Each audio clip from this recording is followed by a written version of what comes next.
Regardez, regardez bien, car dans cette immensité végétale au-dessus de Châtillon-en-Diois dans la Drôme, se trouvent éparses, difficiles à repérer, les ruines d'une commune aujourd'hui disparue, Crayé.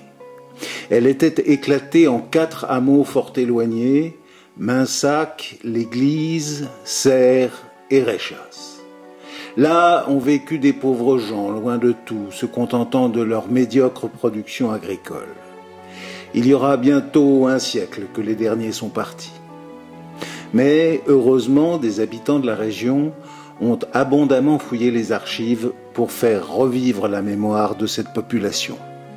Parmi eux, Huguette Maillefot, institutrice retraitée, installée à Mainsac, seul hameau encore vivant que nous allons suivre.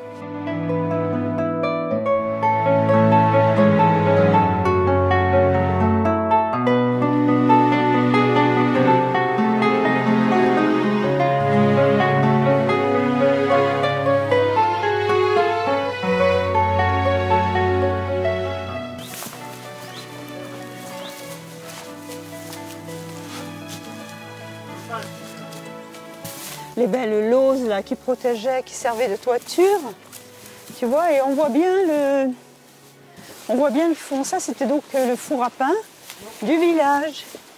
La végétation gagne et puis ça s'écroule et voilà. C'est dommage. Alors, ce moment-là, le cerf, il va y avoir entre 90 habitants et 0. En moyenne, 70 habitants. Comme c'est le plus gros hameau, c'est celui qui s'est vidé le premier. Parce qu'il n'y avait pas assez de terre pour faire vivre tout le monde.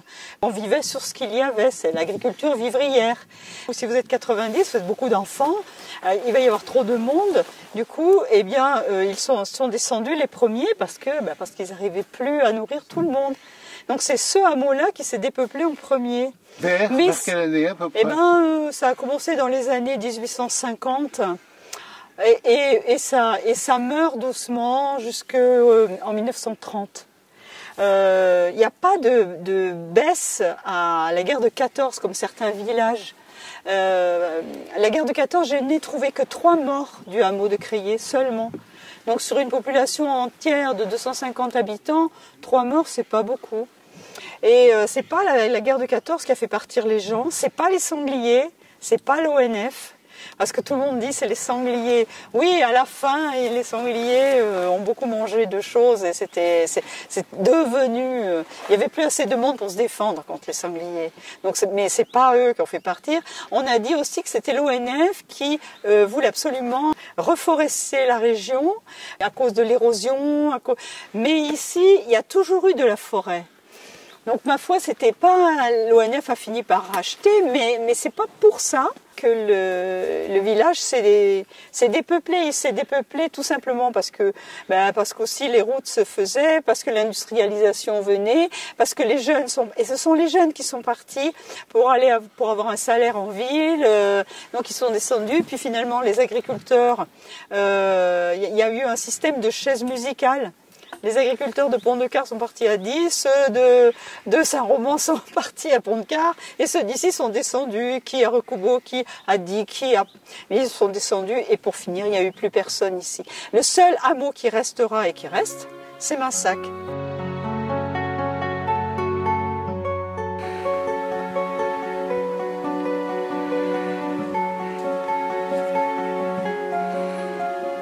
Il y a énormément de cultivateurs, beaucoup. Il y a des bergers, souvent extrêmement jeunes. J'en ai trouvé une au Rio-Sour qui avait 9 ans. Pauvre petite fille. Mais souvent, ils ont maximum 16 ans, ces petits bergers. Il y a des ouvriers agricoles, on les appelle des domestiques. Et il y a les chefs propriétaires de familles qui ont une propriété. Il y a eu un instituteur alors, sur le registre de recensement, le premier, on le trouve en 1851. On a un bénatier en 1836. Je pense que c'est quelqu'un qui fabrique des bennes, comme des tonneaux ouverts. Parce qu'avant, il fallait soit des paniers, soit si on voulait que ce soit fermé, il fallait que ce soit en bois. Donc un bénatier. Il y avait une tailleuse, une fileuse, Il y a eu 2 militaires en 1836. Il y a eu un tisserand et son ouvrier à l'église, un tailleur, un menuisier, un couturier ici. Et en 1851, on a eu des ouvriers mineurs piémontais. Il y en avait 4 dans les gorges des Gars et 6 dans le village de Massac. On a eu en 1861 un cordonnier à l'église. Il y avait en 1866 un entrepreneur à Massac, un garde champêtre à l'église en 1872 et un cantonnier à Massac. Et puis, et un curé. Là, on voit encore... Là, on voit encore comment c'est fait au-dessus, comment c'est construit là-dedans. Alors ça, qu'est-ce que c'était? Est-ce que c'était un truc pour mettre les animaux? Je sais pas. Là, on voit bien, il y a encore le plafond intact.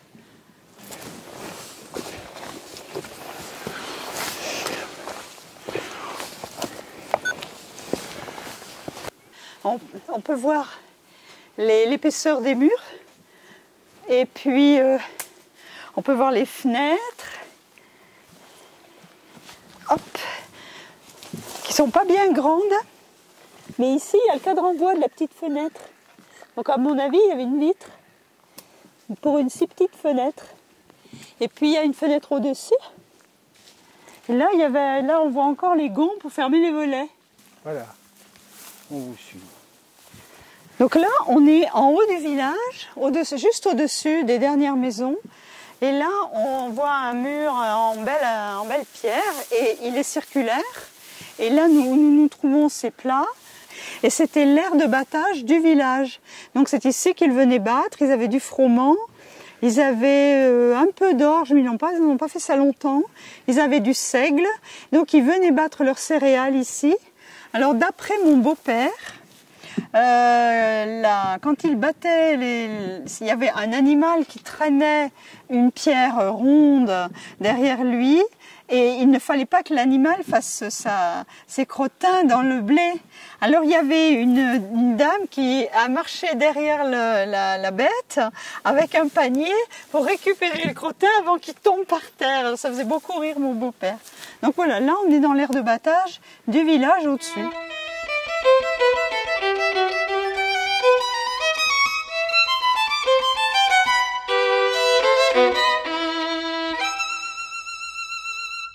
On a l'entrée du tunnel, et c'est pas un tunnel, en fait c'est un aqueduc, c'est un captage d'une source, et ça emmène l'eau, en particulier à la grosse citerne de 28 mètres cubes qu'on a vue en arrivant.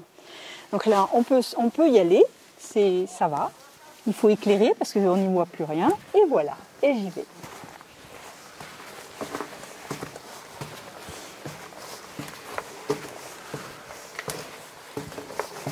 L'eau, elle doit arriver par là.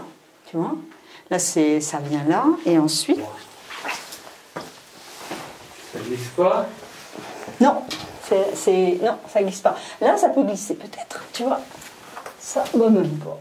Et après ça va où? Ah bah de toute façon ça va pas bien loin. Là tu vois le tuyau qui arrive et tu vas pas plus loin. Mais là on voit très bien que c'est taillé dans la roche. Et tu vois que la source, elle arrive de par là. Là, tu vois, regarde, tu vois le tuyau qui démarre là? Ah oui, c'est vrai. Tu vois? Ah oui, c'est une poterie. On voit bien ce passage qui est bas, mais après c'est haut. Tu dois pouvoir passer.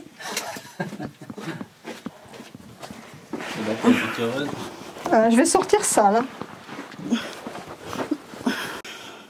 Donc il y a juste ce passage qui est étroit. Hop. Et là, ça continue. Voilà, et là, tu as le passage, là, ça continue. Alors, c'est fou, quoi, la quantité de moustiques ou de bestioles. Regarde les plafonds, comme ils sont bien faits, tu vois, c'est des pierres, hein. Ouais, c'est tout maçonné. Ouais, non, mais c'est super chouette. Cet endroit, il est magique.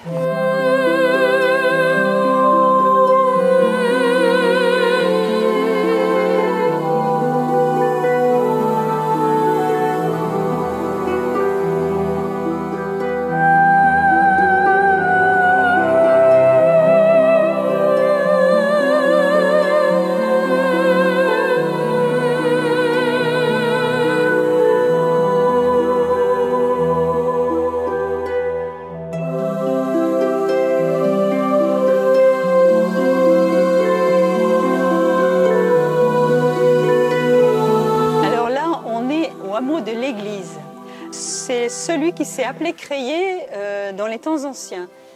Mais bon, maintenant il s'appelle le hameau de l'église. Il a été déserté en 1936 par ses derniers habitants. Et l'ONF, enfin l'État, a entièrement racheté tout le territoire. Donc il est vraiment propriétaire de tout, contrairement au Cerf où il reste des propriétaires privés. Mais ici, l'ONF est propriétaire de tout. Donc ici, il y avait l'église avec son curé. Il y avait l'école avec un instituteur ou une institutrice. Et il y avait la mairie avec le maire. Et donc, il y a une singularité qui est restée dans l'histoire. Il y a eu ici des chantiers de jeunesse. C'est ça. De 1941 à 1943, il y a eu un groupe qui est monté ici. Alors, il ne faut pas s'imaginer le hameau comme il est maintenant, en partie écroulé. Non, étant donné que les habitants étaient partis en 1936, les maisons étaient encore debout, donc ils ont quand même consolidé, réparé, nettoyé, probablement débroussaillé. Mais enfin, c'était habitable, donc ils sont venus habiter là et ils y ont passé en gros 2 ans, comme des scouts. Ils faisaient du bois, ça a été abandonné en 1943, mais on retrouve encore dans les forêts, quand on se promène, des tas de bois, vestiges de leur travail. Voilà, alors c'était tous des jeunes nés en 1920, 21, par là. Donc c'était un bel afflux de jeunesse dans le coin.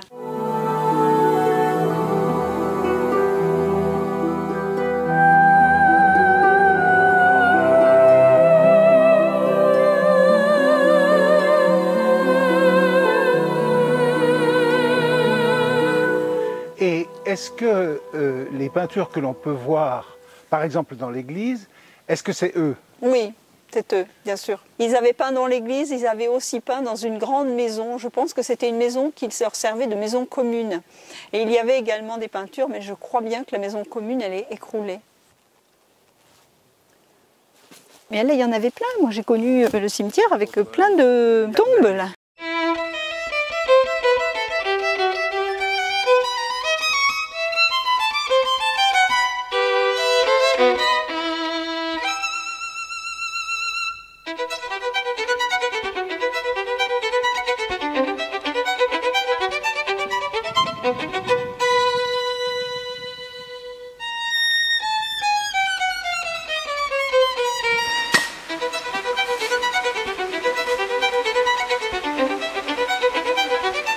Ah, mais là, on peut avancer un peu le chantier quand même.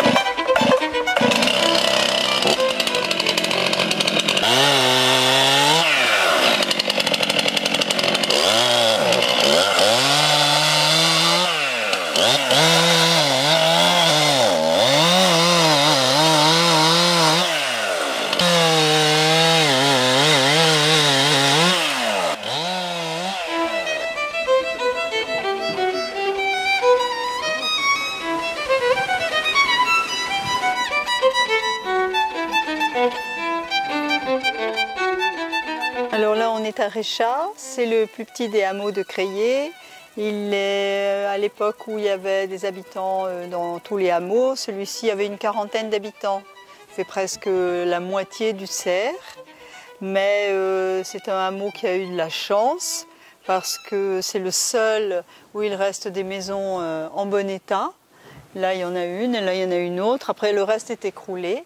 Il y a aussi une chapelle et il y a un réservoir d'eau. Donc là, plus le cimetière est en bon état. C'est un hameau qui a eu la chance d'avoir un privé qui n'est pas d'ici, qui a acheté cette maison et toutes les terres et qui a eu l'intelligence de laisser les terres à son voisin qui avait des troupeaux. Et ainsi, les brebis ont entretenu, ça ne s'est pas ensauvagé, pas trop du moins, et on peut avoir encore une belle pelouse autour de Réchat. Finalement, cette commune de Crayères, elle a quoi comme étendue? Parce que c'est gigantesque. Alors, j'en sais rien, je sais que c'est juste très grand. C'est très grand. Et quand ça s'est allié en 1972 avec Tréchenu, on avait une des plus grandes communes de France. Alors maintenant qu'on est avec Châtillon, on est vraiment très très grand.